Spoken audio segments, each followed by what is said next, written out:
Good day to all viewers in Hong Kong. My name is Jerlyn Tanilon Calo. I am 38 years old. I live in Matuog, Tayasan, Negros Oriental. My weight is 56 kg and my height is 5'2" centimeter. I have no medication and no body operation. I am married. I have 2 kids.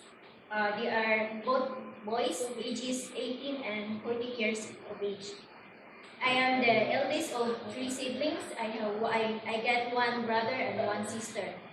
I am a high school graduate. I am ex-abroad in Kuwait. I got 2 years and 3 months.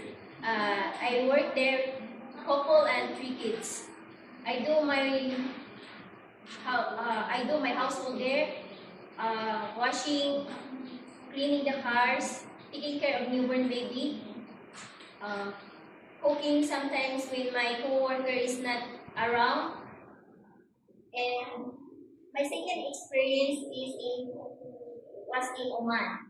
I got 4 years there, 8 persons, couple, 6 kids, and the last one is a newborn. I do all over the household chores, gardening, cooking, washing the cars, taking care of newborn baby.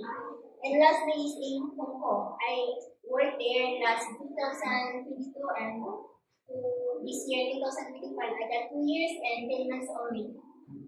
My work there is taking care of kids and it has a Japanese husky. To my future employer, if you hire me, I will do my best and do my responsibilities and duty as your helper, and I am thankful